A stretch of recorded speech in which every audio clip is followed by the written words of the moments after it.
Hello YouTube and welcome. My name is Grayson and I am the tie-dye car guy. This is the first episode and I am a little camera shy, so just get a few things out of the way. Yes, I know I look like a total mess. Just got home from work. Hair is flying in all different directions, but that's mostly how you'll see me, so here goes. This is the garage where I do most of my work here. And since this car has been a bit of a thorn in my side for the last 2 weeks, I figured it would be appropriate for the first video. Excuse me, the pollen has been terrible this year. What we have here is a 1960 Thunderbird finished in medium blue metallic. And as you can see, it is very, very clean and pretty all the way around. Just a few small issues. The day we brought it home, the steel brake line going to the rear brakes burst in the driveway and almost led to a small catastrophe over there. But got that fixed, had to bend and flare a new one for it, worked great. Now I'm sorting out everything else. As you can see here, we have a nice Holley 600 CFM carburetor here. I'm not sure the exact model yet, but it does have an electric choke, which notably does not work. Got a replacement coming, should be here this weekend. Also, we've got several electrical and wiring issues going on here. Got your starter relay here, and there's another relay over here, which I'm not quite sure was factory original to the car, but doesn't matter, I guess. Long and short is that it's fried, and so are the circuit breakers next to it, which led to several burned wires and probably nearly burned the car down. But this appears to have been several years ago by the look of this. Anywho, someone decided to use this as a junction and just run direct wires to everything. So basically all the electrical system, with the exception of the convertible top mechanism and the radio, are hot at all times. And I found this out the hard way by trying to take some trim loose under the dash, stupidly without disconnecting the battery first. And I had my little 10mm wrench under here, which is quite a mess, as you can see here. And I hit a live wire up in here, and the other end hit this nice steel parking brake handle here, and this thing ate my lunch. So, word of the wise, disconnect the battery before you try to fix something that looks like Freddy Krueger did it. But anyways, issues on this car include, of course, the carburetor, fixing the clock, which I have out right now, and I'm going to go into more detail on that later. We've got working panel lights, kinda, sorta, as you can see here. I've already wired in a aftermarket tachometer, mostly for diagnostic purposes, and working on also a small trio of functional gauges here. The oil pressure gauge I've already hooked up. Other issues that need fixing are our convertible top mechanism, which you push this lever in here to start opening this whole thing. Let's see if we can get it to cooperate with us. The pump is hydraulic and uses, of all things, DOT3 brake fluid, which it might be a little low on at the moment, seeing as it is really struggling this evening. Could also be that the battery's getting weak, so we'll just leave that alone for now. But it's all very elaborate and uses 7 stop switches, a bank of 8 relays, and fairly complex, but nothing from the 60s is really that complex. Let's see what else here. Unfortunately, both of the front windows have these diagonal cracks as you can see here. And I've got replacement glass, which is good, but it supposedly is a pain in the ass to replace, pardon my French.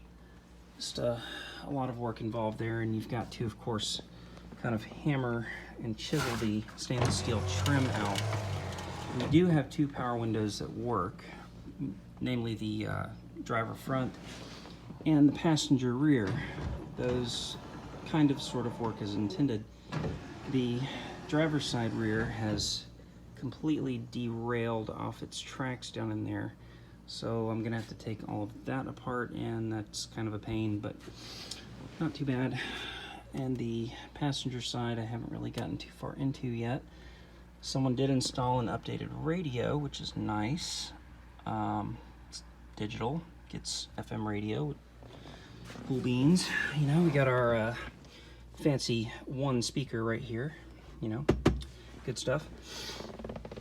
And this beautiful, really, steering wheel that looks like it was apparently stolen off a yacht, but the car does have power steering.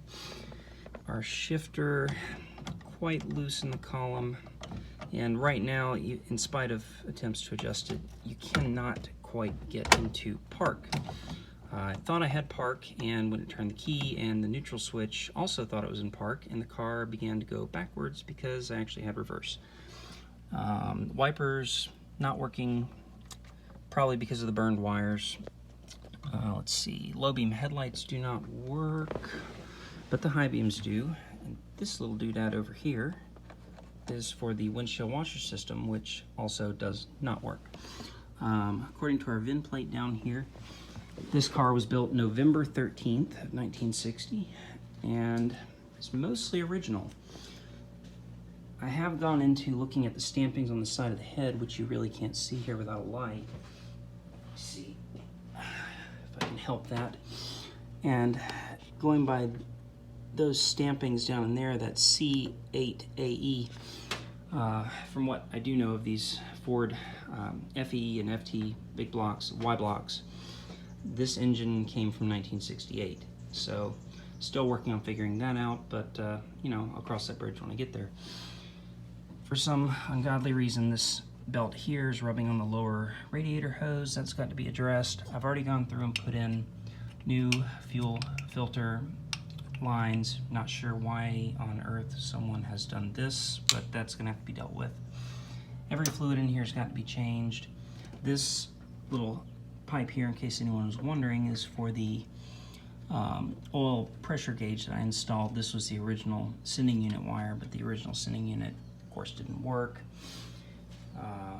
I've already done the brake master cylinder and the brake switch. Wasn't too bad. Bleeding the brakes was, but that wasn't too bad. And I've got to update our fancy Georgia Fix-All battery hold down over here, which you can see is a nice bungee cord. But I've got this cheap little kit from Advance here that should hopefully address that. And yeah, that's basically the overview on this thing. So, got to make the electrical system not be a fire hazard. Got to replace a couple windows, get everything working, and should be a very nice little, well, not little, but very nice cruiser here. And yeah, that's my brother-in-law's Aston Martin and my older brother's 1990 Bentley Turbo R, which I have done quite a lot of work to, and we're going to come back to this car later because I'm going to have to change the accumulators for the brake and suspension mineral oil system, which hopefully won't be too much of a pain in the ass. But this bad boy, let's see here. Open the bonnet. And just to give a little glance here, no, that is not a nuclear reactor, that is a V8 engine that really traces its roots back to 1959. Good design, kind of hard to work on. A lot of quirks about this engine and this system here, especially this mineral oil system. Very finicky.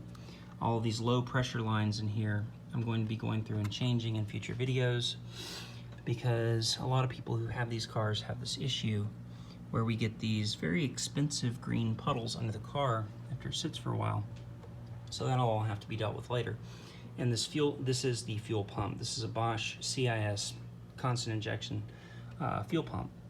And the seam here in the middle does dribble a little bit, so I'm going to have to rebuild that too. But more on that later.